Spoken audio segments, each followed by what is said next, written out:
ನಾರಾಯಣಂ ನಿಖಿಲಪೂರ್ಣಗುಣೈಕದೇಹಂ ನಿರ್ದೋಷಮಪ್ಯತಮಪ್ಯಖಿಲೈಸ್ವಾಕ್ಯೈಃ ಅಸ್ಯೋದ್ಭವಾದಿದಮಶೇಷವಿಶೇಷತೋಪಿ ವಂದ್ಯಂ ಸದಾ ಪ್ರಿಯತಮಂ ನಮಸನ್ನಮಾಮಿ.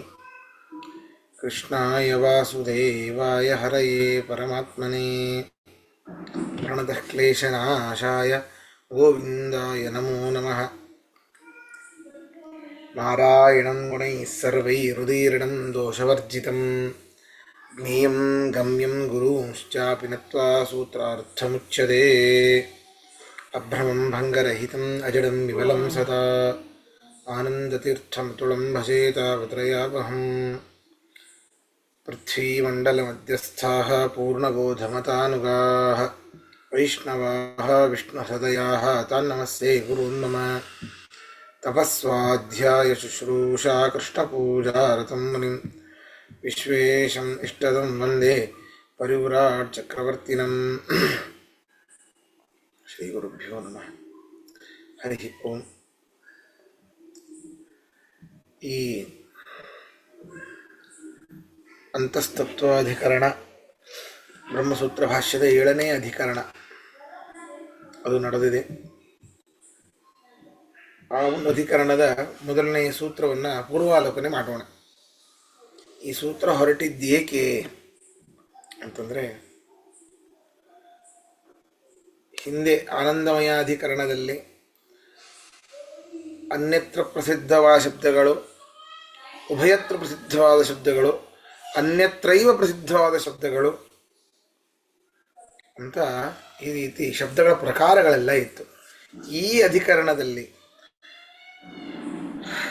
ಅನ್ಯತ್ರೈವ ಪ್ರಸಿದ್ಧವಾದ ಶಬ್ದಗಳನ್ನು ಇಲ್ಲಿ ಸಮನ್ವಯ ಮಾಡ್ತಾ ಇದ್ದಾರೆ. ಇಂದ್ರ ಅಂತಂದರೆ ನಮಗೆ ಶಚೀಪತಿಯ ಜ್ಞಾನವೇ ಬರ್ತದೆ.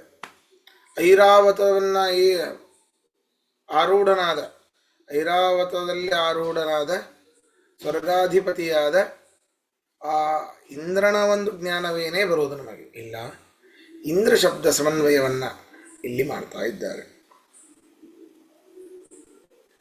ಅದ ಇಂದ್ರ ಶಬ್ದ ಸಮನ್ವಯ ತೋರಿಸ್ಬೇಕು ಅಂತಂದರೆ ಅಂತಸ್ಥತ್ವ ಎನ್ನುವಂತಹ ಒಂದು ಧರ್ಮವಾಚಕ ಶಬ್ದವನ್ನು ಸಮನ್ವಯ ಮಾಡಬೇಕು. ಯಾಕೆ ಅಂತೆಲ್ಲ ಹೇಳ್ತಾ ಬಂದು, ಅಲ್ಲಿ ಆನಂದಮಯನು ಅದೃಶ್ಯನು ಅಂತ ಹೇಳಿ, ಆ ಅದೃಶ್ಯನು ಅಂತಃಪ್ರವಿಷ್ಟನಾಗಿದ್ದಾನೆ. ಅದೃಶ್ಯೇ ಅನಾತ್ಮ್ಯಂ ಇತ್ಯುಕ್ತಂ ತಚ್ಚ ಅದೃಶ್ಯತ್ವಂ ಅಂತಃಪ್ರವಿಷ್ಟಂ ಕರ್ತಾರಮೇತಂ ಅಂತಶ್ಚಂದ್ರಮಸಿ ಮನಸಾಚರಂತಂ ಸಹೈವ ಸಂತಂ ನ ವಿಜಾನಂತಿ ದೇವಾಃ ಇತಿ ಅಂತಸ್ತಸ್ಯ ಕಸ್ಯಚಿತ್ ಉಚ್ಯತೆ. ಇದೆಲ್ಲ ಬರುವಂಥದ್ದು ನಮ್ಮ ಈ ರೀತಿ ಒಂದು ಸೂಕ್ತ ಬರ್ತದೆ. ಅದರಲ್ಲಿ ಆ ಅದೃಶ್ಯನಾದ ವ್ಯಕ್ತಿ ಅಂತಸ್ಥನಾಗಿದ್ದಾನೆ. ಅವನು ಚಂದ್ರನ ಮನಸ್ಸಿನಲ್ಲಿ ಸಂಚಾರ ಮಾಡ್ತಾನೆ. ಎಲ್ಲ ಕ್ರಿಯೆಗಳಿಗೂ ಅವನೇ ಕರ್ತೃ ಆಗಿದ್ದಾನೆ. ಈ ರೀತಿ ದೇವತೆಗಳು ತಿಳಿದ್ರು ಅಂತ ಹೇಳಿ ಇಂತಹ ವ್ಯಕ್ತಿ ಅಂತಸ್ಥನಾಗಿದ್ದಾನೆ ಅಂತ ಹೇಳ್ತಾರೆ. ಮುಂದೆ ಅದೇ ಇದರಲ್ಲಿ ಅವನ್ಯಾರು ಅಂತಂದ್ರೆ, ಸಚ ಇಂದ್ರೋ ರಾಜ ಸಪ್ತಯುಂಜತಿ. ಅವನಾದ್ರೆ ಯಾರು ಗೊತ್ತಾ? ಅವನೇ ಇಂದ್ರ ಅಂತ ಗೊತ್ತಾಗತ್ತೆ. ಅಯ್ಯೋ, ಹಾಗಾದ್ರೆ ಇಂದ್ರ ಅಂದ್ರೆ ಶಚೀಪತಿಯಾದ ಇಂದ್ರ ಬಂದ. ಒಳಗಿರುವಂಥವನು ಅವನು ಅಲ್ಲ. ಇಂದ್ರೋ ರಾಜ,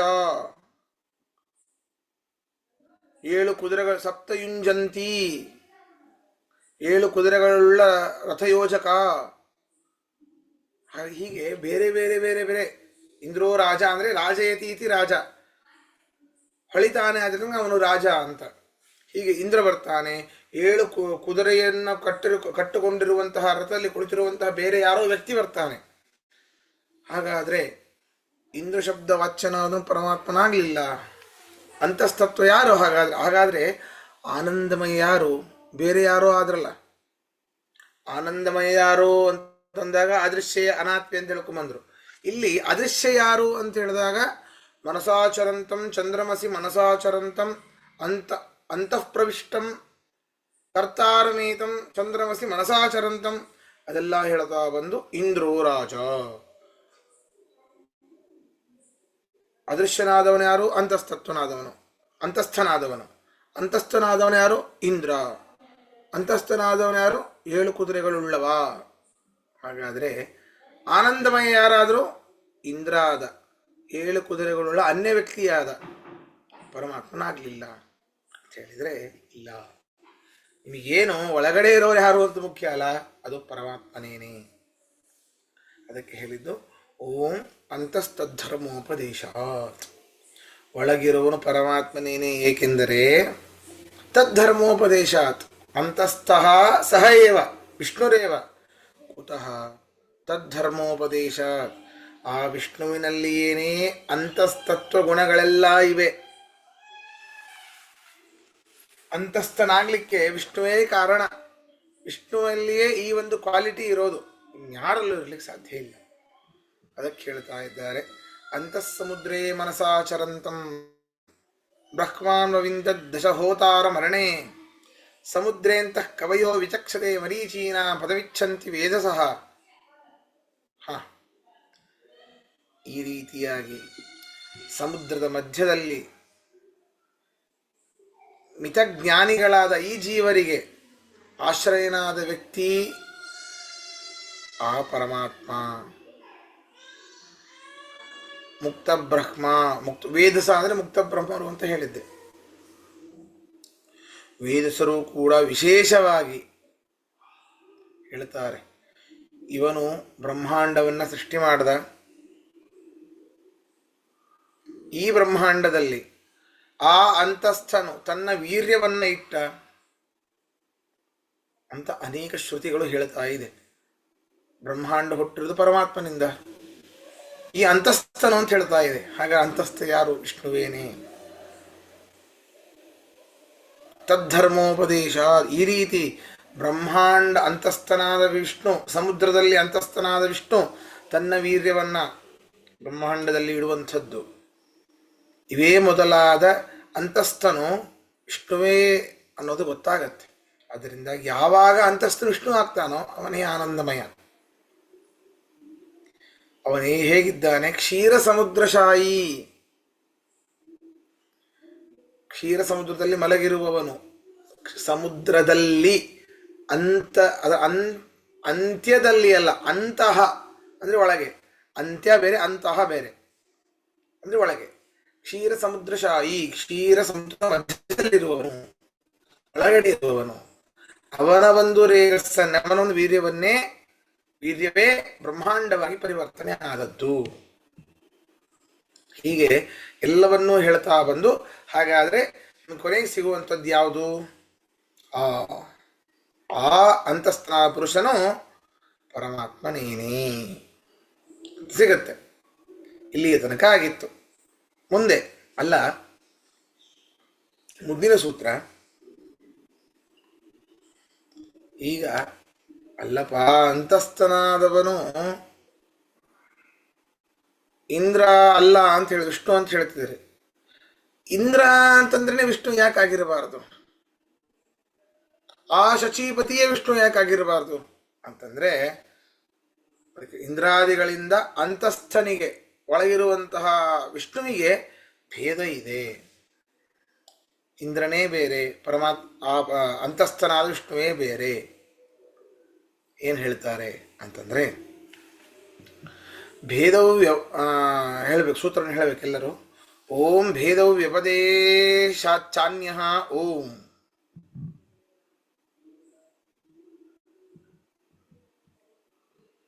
ಭೇದವು ವ್ಯಪದೇಶಾಚ, ಭೇದವು ವ್ಯಪದೇಶಾತ್ ಚ ಅನ್ಯ. ತ್ರಿಪದಾತ್ಮಕವಾದಂತಹ ಸೂತ್ರ. ಭೇದವು ವ್ಯಪದೇಶಾಚ, ಅಂತಸ್ಥನಿಂದ ಇಂದ್ರಾದಿಗಳಿಗೆ ಭೇದವನ್ನೇ ಹೇಳ್ತಾ ಇವೆ ಶ್ರುತಿಗಳು. ಅನ್ಯ, ಅಂತಸ್ಥನೇ ಬೇರೆ, ಇಂದ್ರಾದಿಗಳೇ ಬೇರೆ. ಅಂತಸ್ಥರು ಇಂದ್ರಾದಿಗಳಿಗಿಂತ ಭಿನ್ನನೇ ಆಗಿದ್ದಾನೆ. ಈ ರೀತಿನೇ ಹೇಳ್ತಾ ಇವೆ. ಆದ್ದರಿಂದ ಹೇಗೆ? ಭಾಷ್ಯ ನೋಡಿ ಹೇಳಬೇಕೆಲ್ಲರೂ. ಇಂದ್ರಸ್ಯಾತ್ಮ ನಿಹಿತಃ ಪಂಚಹೋತ.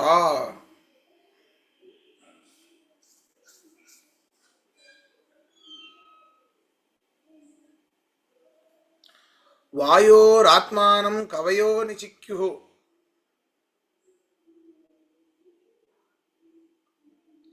ಅಂತರಾದಿತ್ಯೇ ಮನಸಾಚರಂತಂ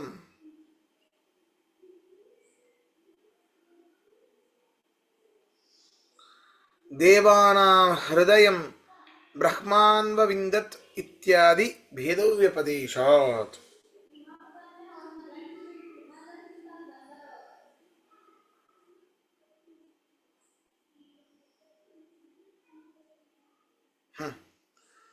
ನೋಡ್ರಿ, ಇಂದ್ರಸ್ಯ ಆತ್ಮ ನಿಹಿತಃ ಪಂಚಹೋತ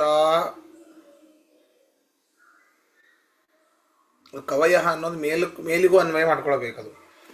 ಕವಯ ಅಂತೇನಿದೆ ಇಲ್ಲಿ, ವಾಯುರಾತ್ಮಾನಂ ಕವಯೋ ನಿಚಿಕ್ಯು ಅಂತ. ಅಲ್ಲಿ ಜ್ಞಾನಿಗಳು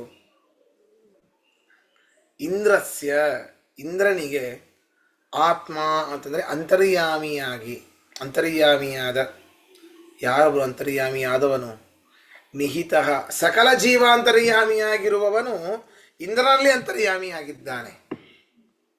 ಇಂದ್ರನಲ್ಲಿ ಅಂತರ್ಯಾಮಿಯಾಗಿದ್ದಾನೆ ಅಂತಂದರೆ ಇಂದ್ರನಿಗೂ ಅವನಿಗೂ ಭೇದ ಇರಲೇಬೇಕು. ಸಕಲ ಜೀವಾಂತರ್ಯಾಮಿಯಾದ ಪಂಚಹೋತ ಪಂಚಜ್ಞಾನೇಂದ್ರಿಯಗಳಿಂದ ವಿಷಯ ಭೋಕ್ತೃವಾದ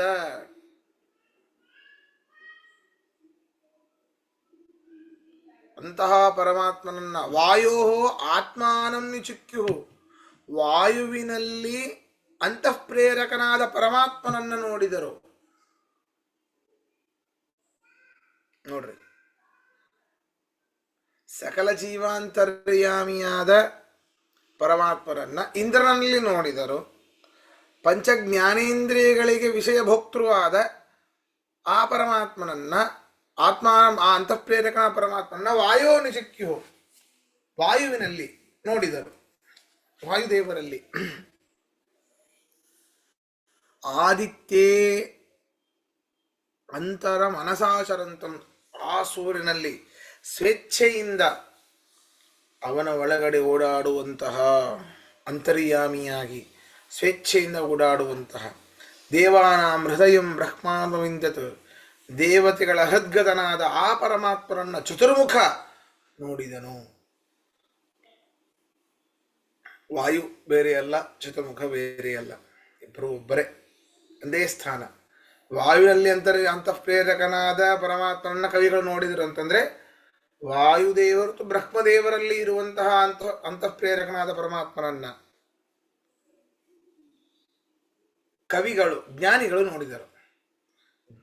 ಬ್ರಹ್ಮದೇವರು ನೋಡಿದ್ಯಾವುದನ್ನ? ದೇವತೆಗಳಲ್ಲಿ ಓಡಾಡುವಂತಹ ಸ್ವೇಚ್ಛಾಚರಂತಂ ಮನಸ ಸ್ವೇಚ್ಛೆಯಿಂದ ಸಂಚಾರ ಮಾಡುವಂತಹ ಆ ಪರಮಾತ್ಮನನ್ನ ಬ್ರಹ್ಮದೇವರು ಬ್ರಹ್ಮ ಅನ್ವವಿಂದತು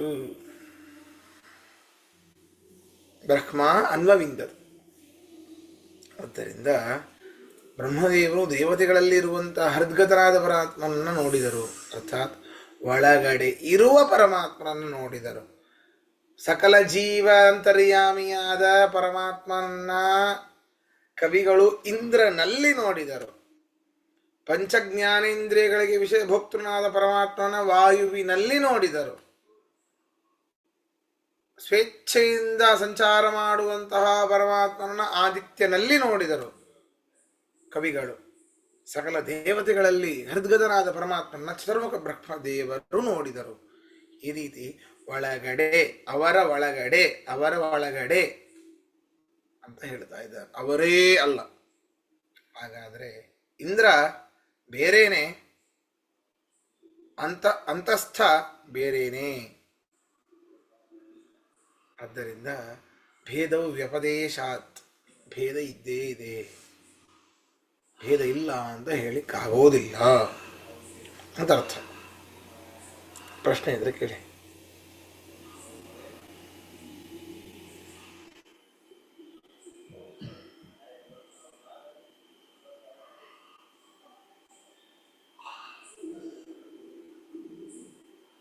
ನೀವು ಕೊನೆ ಸೆಂಟೆನ್ಸ್ ಮತ್ತೆ ಸ್ವಲ್ಪ ಕ್ಲಾರಿಫೈ ಮಾಡ್ತೀರಾ? ಭೇದ ಇರೋಕ್ ಸಾಧ್ಯ ಇಲ್ಲ ಅಂತ ಹೇಳಿ ಮತ್ತೆ ಏನು ಸ್ವಲ್ಪ ಕ್ಲಾರಿಫೈ ಮಾಡ್ತೀರಾ? ಯಾವುದು ದೇವಾನಾಂ ಹೃದಯ ಮದ ಇಲ್ಲ, ಕೊನೆಗೆ ಈಗ ಹೇಳಿದ್ರಲ್ಲ ಭೇದ ಇರೋಕ್ ಸಾಧ್ಯ ಇಲ್ಲ ಅಂತ, ಅದು ಸ್ವಲ್ಪ ಕನ್ಫ್ಯೂಸ್ ಆಗ್ತಾ ಇದೆ. ಯಾವ್ದು ಈ ರೀತಿ ಗೊತ್ತಾಗ್ಲಿಲ್ಲ. ನಾನು ಸರಿ ಹೇಳ್ತಾ ಇಲ್ಲ. ಆಚಾರ್ಯ ಕೊನೆಗೆ ಹೇಳಿದ್ರಲ್ಲ, ಆ- ಇವಾಗ ಯಾರಲ್ಲೇ ಆಗ್ಲಿ ಅಂತಸ್ತನಾಗಿರ್ತಕ್ಕಂಥವನ್ನ ನೋಡಿದ್ರು, ಹಾ ಹಾ ಬ್ರಹ್ಮಗಳನ್ನು ನೋಡಿದ್ರು, ಸೂರ್ಯನು ನೋಡಿದ್ರು, ಎಲ್ಲಾರು ಅಷ್ಟೇನೆ ದೇವನ್ನ ನೋಡ್ಲಿ, ನಮ್ಮಲ್ಲಿ ಅಂತಸ್ತನಾಗಿರ್ತಕ್ಕಂಥ ದೇವ್ರನ್ನ ನೋಡಿದ್ರು, ಬ್ರಹ್ಮನು ಹೌದು ನೋಡಿದ್ರು. ಅಂದ್ರೆ ಹೌದು ಭೇದ ಹೌದು ಇದೆ ಅಂತ ಹೇಳಿದ್ರಿ ನೀವು. ಹೌದು ಅದನ್ನ ಹೌದು ಹೌದು. ಇನ್ನೊಂದ್ಸತಿ ಕ್ಲಾರಿಫೈ ಕೇಳ್ತಾ ಇದ್ದಾರೆ. ಅಂದ್ರೆ ಹಾ, ಅದೇ ಈಗ ಮಡಿಕೆಯಲ್ಲಿ ನೀರಿದೆ ಅಂದ್ರೆ ಮಡಿಕೆ ನೀರು ಒಂದೇನಾ? ಇಲ್ಲ ಇಲ್ಲ, ಅರ್ಥ ಆಯ್ತು. ಈ ಪಣಿರಾಜು ಸರಿ ಹೇಳಿದ್ರು, ಅರ್ಥ ಆಯ್ತು. ಹ್ಮ್. ಸರಿ ಸರಿ ಸರಿ. ಇಂದ್ರನಲ್ಲಿ ಇರುವ ಸಕಲ ಜೀವರಾಶಿಗಳ ಪ್ರೇರಕನಾದ ಪರಮಾತ್ಮನನ್ನ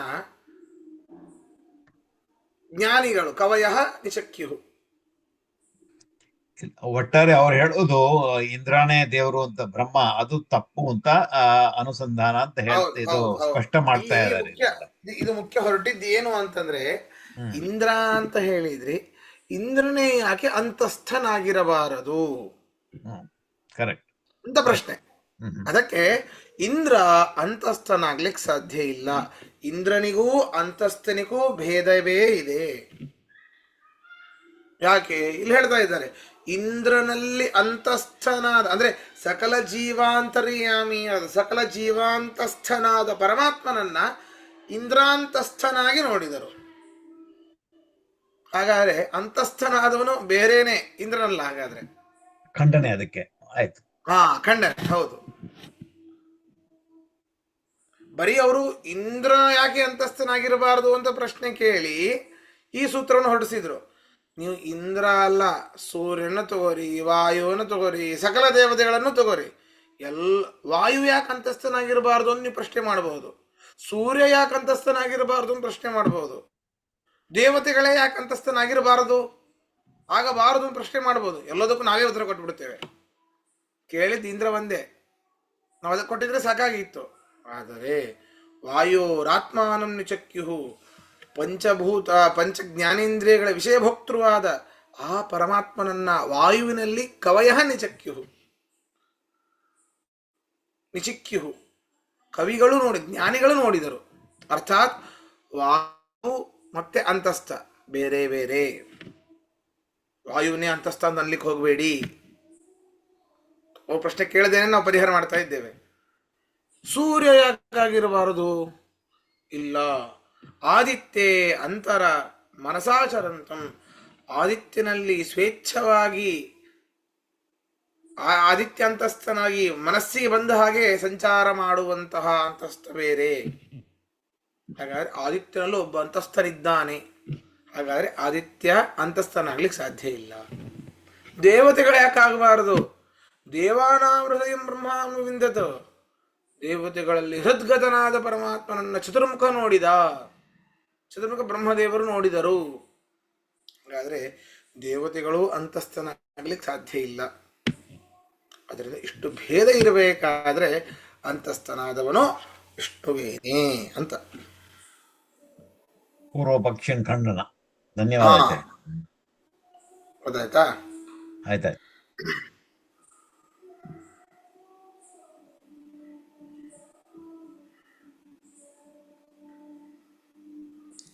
ಸರಿ, ಇನ್ನೊಂದು ಸೂತ್ರವನ್ನು ಮಾಡೋಣ. ಈ ಅಧಿಕರಣದಲ್ಲಿ ಪರಮಾತ್ಮನಲ್ಲಿ ಆಕಾಶ ಶಬ್ದ ಸಮನ್ವಯವನ್ನು ಮಾಡ್ತಾ ಇದ್ದಾರೆ. ಹೇಳಿದೆ, ಸರ್ವ ಶಬ್ದ ಸಮನ್ವಯವನ್ನು ಮಾಡ್ತಾ ಇರ್ತಾರೆ.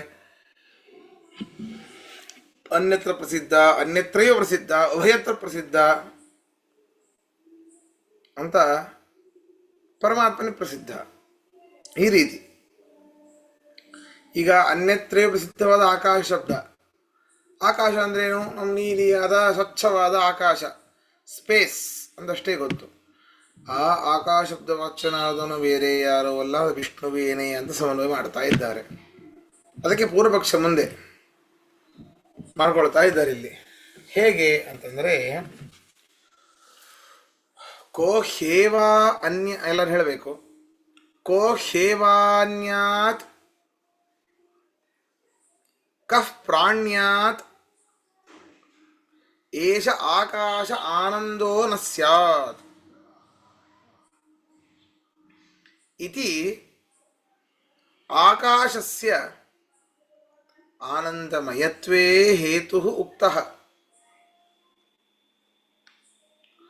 ನತು ವಿಷ್ಣೋಃ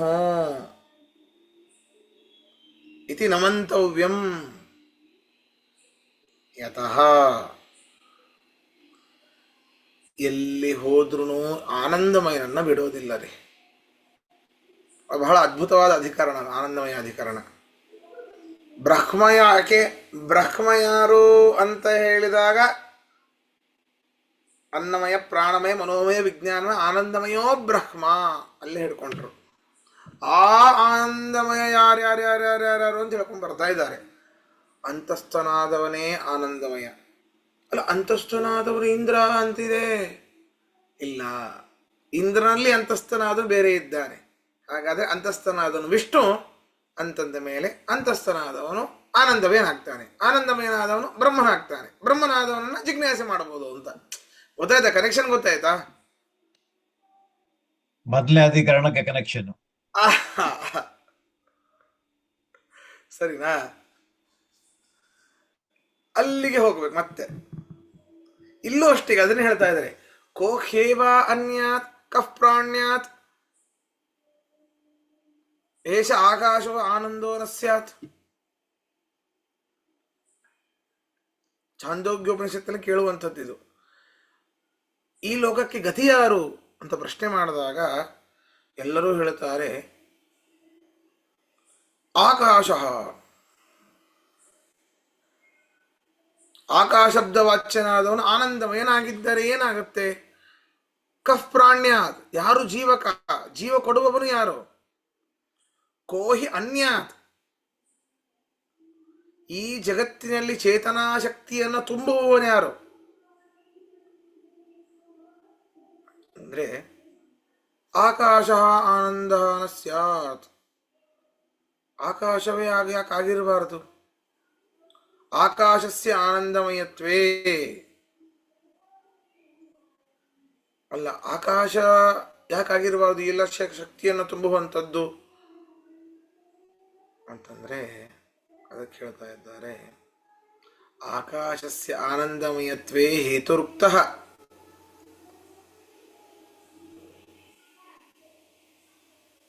ಇಲ್ಲಿ ಅಸ್ಯ ಲೋಕಸ್ಯ ಕಾಗತಿ ಅಂತ ಪ್ರಶ್ನೆ. ಆ ಪ್ರಶ್ನೆಗೆ ಆಕಾಶ ಅಂತ ಮುಂದೆ ಬರ್ತದೆ.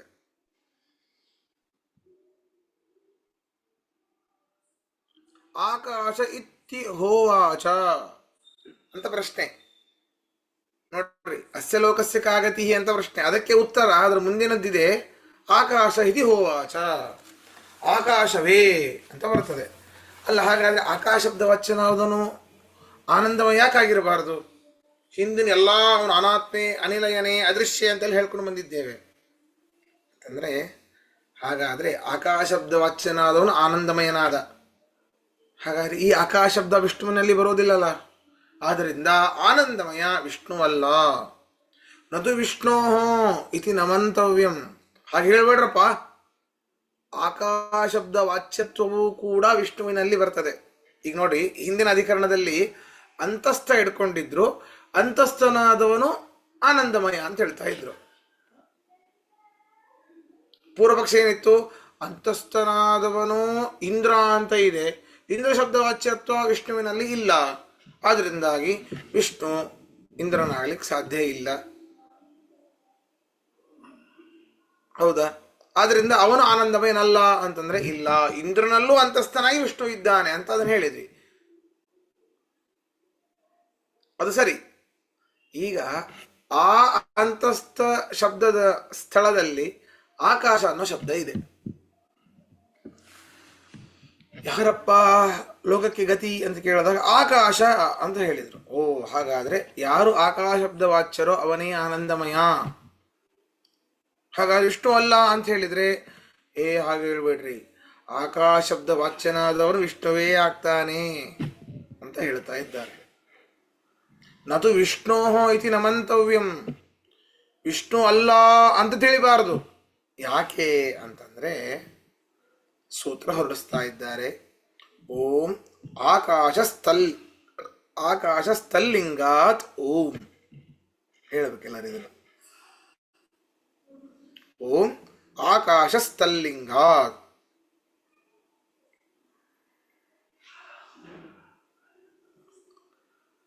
ಯಾಕೆ? ಆಕಾಶ ಶಬ್ದವಾಚ್ಯನಾದ ಆನಂದಮಯನಾದ ವಿಷ್ಣುವೇನೇ, ಬೇರೆ ಯಾರೋ ಅಲ್ಲ ಆಕಾಶ ಅಂತಂದ್ರೆ. ಯಾಕೆ? ತಲ್ಲಿಂಗಾತ್, ವಿಷ್ಣುವಿನ ಧರ್ಮಗಳನ್ನೇ ಆ ಒಂದು ಆಕಾಶದಲ್ಲಿ ಹೇಳಿದ್ದಪ್ಪ.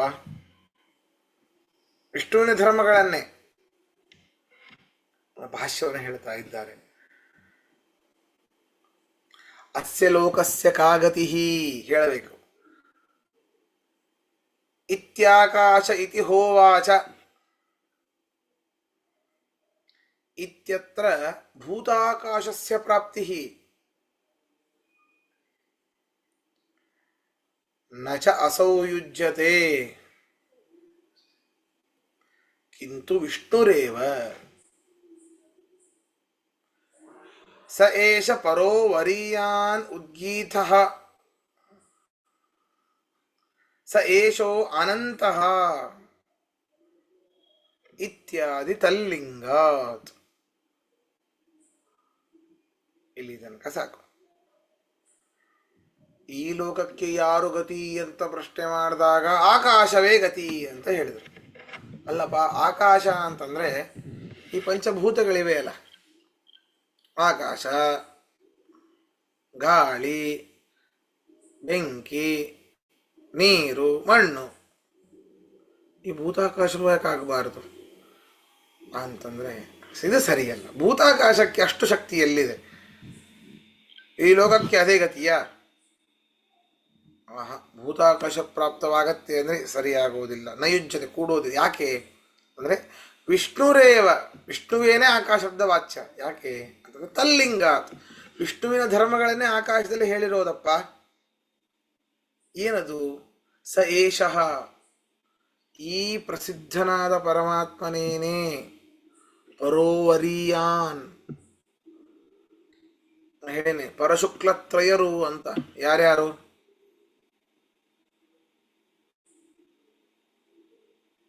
ಲಕ್ಷ್ಮಿ, ವಾಯು, ಬ್ರಹ್ಮ, ಆಮೇಲೆ ಅವ್ರದೆಲ್ಲ ಭಾರ್ಯರು. ಹೌದು ಹೌದು ಹೌದು, ಸರಿನಾ? ಮುಖ್ಯ ಪರಶುಕ್ಲತ್ರಯರಿವರು. ಶಭಾಷ್. ಅವರಿಗಿಂತ ಪರಹ ವರೀಯಾನ್, ಆ ಪರಶುಕ್ಲ, ಪರ ಅಂದ್ರೆ ಪರಶುಕ್ಲತ್ರಯರು, ಅವರಿಗಿಂತ ಶ್ರೇಷ್ಠನಾದವನು ಇವನು. ಉತ್ತಮರಾದ ಲಕ್ಷ್ಮೀ, ಬ್ರಹ್ಮ, ಇಂದ್ರಾದಿಗಳಿಗಿಂತ ಉತ್ತಮರಾದರು ರುದ್ರಾದಿ ದೇವತೆಗಳು, ಗರುಡಶೇಷ ರುದ್ರರು. ಇವರೆಲ್ಲರಿಗೂಕ್ಕಿಂತ ಉದ್ಗೀತ, ಶ್ರೇಷ್ಠನಾದವನಿವನು. ಉದ್ಗೀತ, ಸಕಲ ವೇದಗಳಿಂದ ಉಚ್ಚತ್ವೇನ ಗೀತ, ಶ್ರೇಷ್ಠವಾಗಿ ಸಕಲ ವೇದಗಳು ಹೊಗಳುವಂಥವನು ಈ ಪರಮಾತ್ಮನನ್ನು. ಸ ಏಷಃ, ಅವನೇ ಅನಂತಃ, ನಾಶರಹಿತನು. ಈ ಭೂತಾಕಾಶ ನಾಶವಾಗುವುದು, ಆದ್ದರಿಂದ ಆಕಾಶಬ್ದ ವಾಚ್ಯವಾದ ಭೂತಾಕಾಶ ಆಗೋದಿಲ್ಲ. ಅದು ಶಾಂತವಾದದ್ದು. ಈ ಭೂಮಿಯಲ್ಲಿ ಮಾತ್ರ ಆವರಿಸಿಕೊಂಡು ಇದೆ. ಅದು ಬಿಟ್ಟು ಬೇರೆ ಕಡೆ ಹೋದರೆ ಅವ್ಯಾಕೃತ ಆಕಾಶವೇನೆ, ಭೂತಾಕಾಶ ಇಲ್ಲೇ ಇಲ್ಲ ಅಲ್ಲಿ. ಅದರಿಂದ ಅನಂತಃ, ಅವನೇನು ನಾಶರಹಿತ.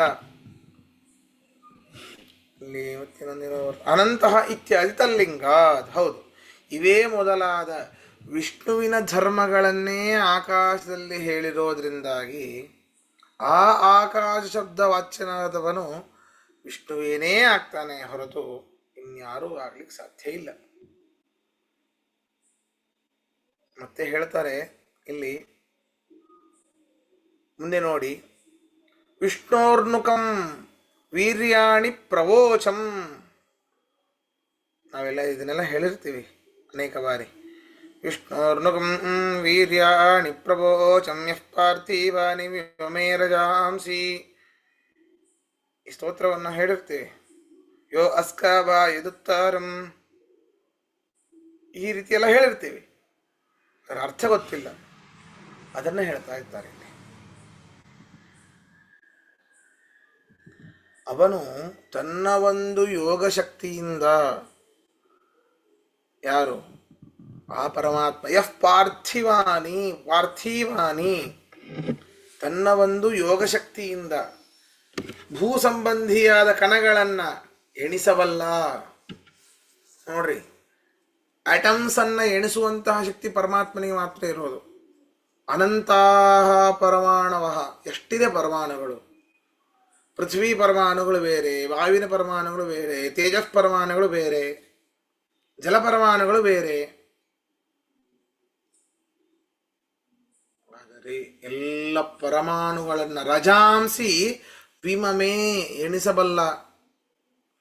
ವಿಷ್ಣೋ ವೀರ್ಯಾನಿ ಕಮ್ನು ಪ್ರವೋಚಂ, ಆ ವಿಷ್ಣುವಿನ ಆ ಪರಮಾತ್ಮನ ಸಾಮರ್ಥ್ಯವನ್ನ ಸಂಪೂರ್ಣವಾಗಿ ಹೇಳಲಿಕ್ಕೆ ಕಮ್ನು ಪ್ರವೋಚಂ, ಯಾರು ತಾನೇ ಸಾಧ್ಯ, ಯಾರಿಗೆ ತಾನೇ ಸಾಧ್ಯ ಅಂತ ಋಗ್ವೇದದಲ್ಲಿ ಹೇಳಿದೆ.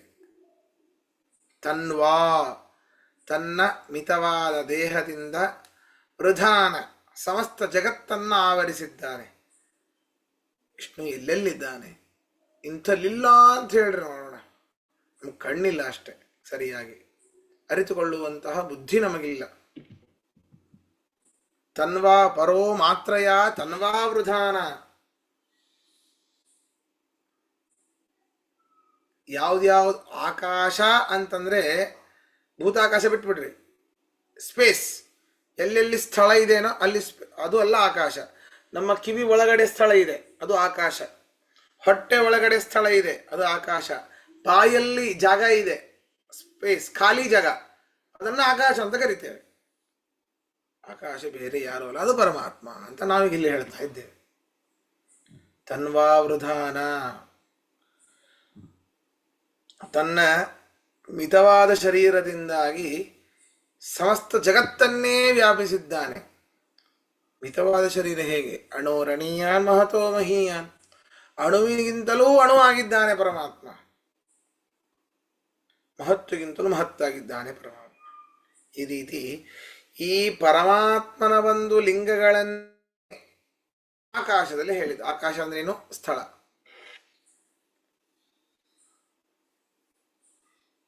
ಆದ್ದರಿಂದ ಈ ಆಕಾಶದ ಈ ವಿಷ್ಣುವಿನಲ್ಲಿ ಇರುವಂತಹ ಧರ್ಮಗಳು, ಲಿಂಗ ಅಂದ್ರೆ ಬೇರೆ ಅಲ್ಲ, ಧರ್ಮ ಅಂದ್ರೆ ಬೇರೆ ಅಲ್ಲ, ಧರ್ಮಗಳನ್ನೇ ಎಲ್ಲಿ ಹೇಳಿದ್ದು? ಆಕಾಶದಲ್ಲಿ ಹೇಳಿದ್ದು. ಆದ್ದರಿಂದಾಗಿ ಆಕಾಶ ಬೇರೆಯಲ್ಲ, ವಿಷ್ಣು ಬೇರೆ ಅಲ್ಲ. ಹಾಗಾದ್ರೆ ಅಸ್ಯ ಲೋಕಸ್ಯ ಕಾಗತಿ ಅನ್ನೋ ಪ್ರಶ್ನೆಗೆ ಏನು ಉತ್ತರ ಬಂತು? ಆಕಾಶ ಇತಿ ಹೋವಾಚ, ಆಕಾಶವೇ ಗತಿ. ಹಾಗಾದ್ರೆ ಯಾರ ಗತಿ ಆದ್ರೀಗ? ವಿಷ್ಣು. ಅಷ್ಟೆ, ಆನಂದಮಯ, ಅಷ್ಟೆ, ಅವನೇ ಆನಂದಮಯ. ಕೊನೆಗೆ ಈ ಆ ಸ್ಥಳಲಿಂಗ ಆನಂದಮಯನೇ ಬ್ರಹ್ಮ. ಆ ಬ್ರಹ್ಮನನ್ನೇ ಜಿಜ್ಞಾಸ ಮಾಡಬೇಕು.